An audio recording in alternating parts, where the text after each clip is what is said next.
Porsche Cayman GTS, or at least that's what the sticker says, or at least that's what it was from factory, because after quite some mods, you could even call it GT4 Lite, because it's missing a few still. We already done a lap. I think it was quite good. Yeah, I liked it a lot. Yeah, It was good. the best lap of my life. Nice, I liked it too. So, in short about the mods, what makes this car stand out are the brakes. We have endless MX72 pads, which offer tons of modularity, but more importantly, it's also coupled to a GT3 master cylinder, right? Yeah, braided lines. Yeah. Fluid. So that helps a lot. We are unfortunately just on PS4S tires. Therefore, yeah, it's definitely Cup 2 weather and Cup 2 levels of performance that the car can offer, but then again, you had to drive for 2,000 kilometers. Yeah. So it makes sense. Yeah, it makes sense to come on something safe, and you never know what the weather is going to be. In this case, of course, it's great, but yeah, it's a little compromise that we have. Moreover, the car has a slight remap, so it's a bit more power. I think different exhaust as well. It sounds like full exhaust headers with catalytic converters. Mm-hmm. Yeah, and now it's making on 100 octane around 380 horsepower. Okay. So yeah, GT4 power basically. nice, very, very good. And it has also GT3 lower control arms. Yeah. Everything is polybushed. On the front, Okay. solid bushes. Hmm? Yeah. GT3 in the rear. Yep. And also upgraded toe links. Nice. With bump steer adjustment. Nice. So lots of handling mods. And what suspension is it, by the way? Olins, road and track. Yeah. Yeah. Very, very good. Now, as mentioned, we already done a lap. Fantastic car. The only downside was suspension was a bit soft.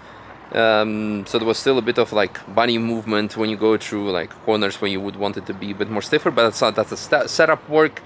And since we compare this car to a GT4, it's missing a bit of high-speed stability. So basically it needs a bigger wing than this baby GTS wing to match the speed that you can carry with this car. So yeah, really loved it. It shows that the GTS could be a really good GT4 alternative, I would say, because it really doesn't do anything worse. You would put a couple of mods on it and it's great. Just needs a wing. Yeah, and then a front splitter probably as well. So yeah, thanks a lot. Really enjoyed it. Thank you. And yeah, you guys enjoy the lap. I into this. Ready.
harsh I should say it, because people say it should be softer on the Nürburgring. Yeah, no, this is still too much roll on it. But there, like, I love the brakes. Power is also nice. That's probably it.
Cool. Yeah, verdict. Power great, emotion also great, referring to the later turbocharged models, of course. Brakes, fantastic, very good modularity, but endless brake pads, you don't expect anything else, so that's very good. Also, the handling is really nice. It's definitely not GTS anymore, but more a GT4. The only thing is suspension is definitely way too soft for what it is. It needs to be much more stiffer, but I guess it's adjustable coilover. Yeah, so I will adjust it after that for the second lap. Yeah, that's something that would really contribute to the handling of the car. Yeah, and it's missing tiny bit of aero for a high-speed stability like the GT4 has. So overall, handling-wise, I think it's definitely a better package than the GT4. Also very emotional because GT4 like this long gearbox and low RPM. It's really like meh. Like this, at least a much more pleasant car to drive from my perspective. Make it a bit quiet now. But very good, very controllable, very nice. It's just like I said, just make it a bit stiffer, and next step would be just having a matching aero. Then you definitely have a better car than the GT4, in my opinion. Okay. It's now just those two things that make it more sharper and high-speed stability. So, and for the rest, really loved it. Like I said, like driving experience-wise, I like it more than the GT4 because you have more RPM, I think. Because I don't know, what's the red line GT4? I don't know, but the tune increased the red line. It's somewhere around 8,000 now. So. Yeah. But it's like the long gears of a GT4 is that it just kills the experience. Like if you make it, if you put a shorter final drive in it, then it's definitely much better. So yeah, nice. Loved it. Glad you liked. Yeah. No, it was good fun.